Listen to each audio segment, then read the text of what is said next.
All right, Mike Holmes here with 5 Minutes to Better Sundays and creating engaging sermon series.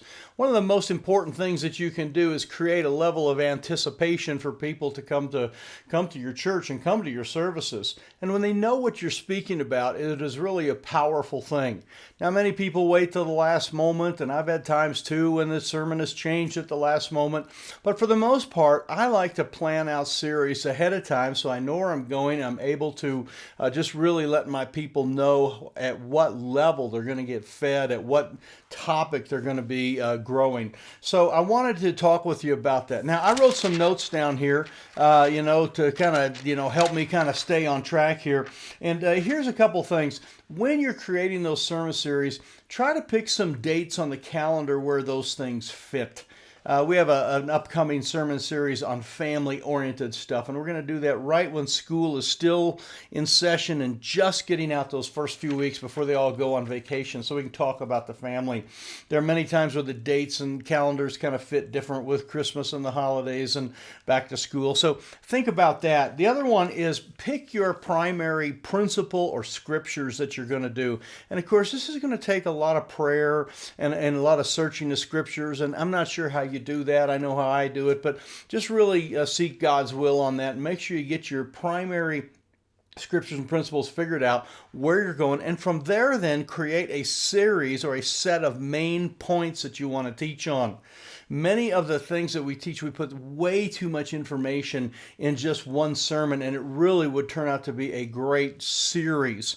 And so really kind of work some of those things through.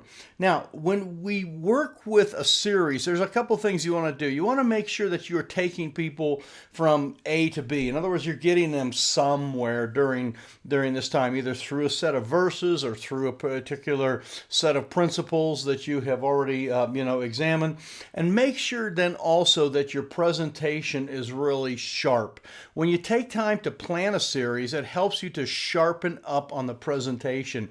Am I going to be putting some verses on a screen? Am I going to use a whiteboard? Am I going to have a visual aid of some sort?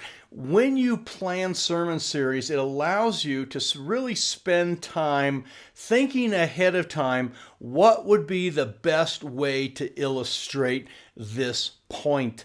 For example, today we talked about making choices, and we went through a map and to get to our church to drive, how many different intersections you go through, how many opportunities you had to go to the left or the right, left or right, go through all those different things. And so I put up a map just giving that illustration. Then I made the point as folks, we can go to the left or right, but we knew we were headed to church, and that's why we got here.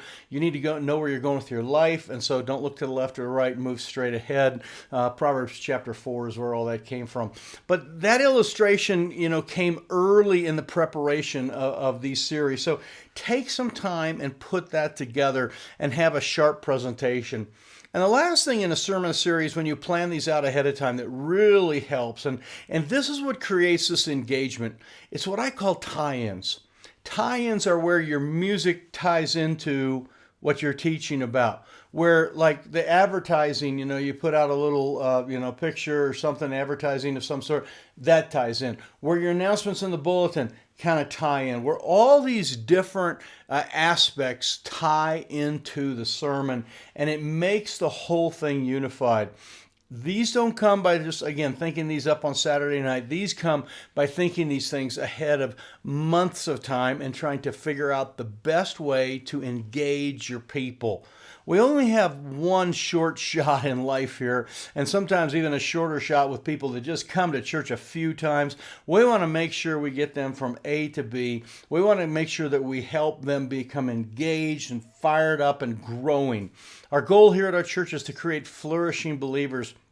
And so we're going to take a serious amount of time coming up with these different things that will help create flourishing believers. Now, I have put together a list of 20 different things that we use, from the dates and times to, decorations to, the visuals and all sorts of different things. I have a list of 20 different things that help us create a sermon series. and you just start out with the date and your time, your principle, figure out where you're going, how it's going to fit. What kind am I going to use? Whiteboard. Am I put something in the bulletin? Am I going to have handouts? Am I going to have fill in the blanks? This checklist goes through all those things. If you'd like a copy of that, just click on the link below. We can get you a PDF of that. Put your email address in there. We'll shoot that off to you right away. And I think that would be helpful. But folks, amazing Sundays and just awesome Sundays come when people are engaged and ready to come. Now, you'll have a lot of folks that come and they're volunteers because, man, they're ready to volunteer and help out. You'll have some that are your believers and they're like, hey, whatever he says, I love to hear the word of God. I love to be at church. But we have a high amount of new people. Every community is filled with them, and we need to be prepared to reach them the best that we can.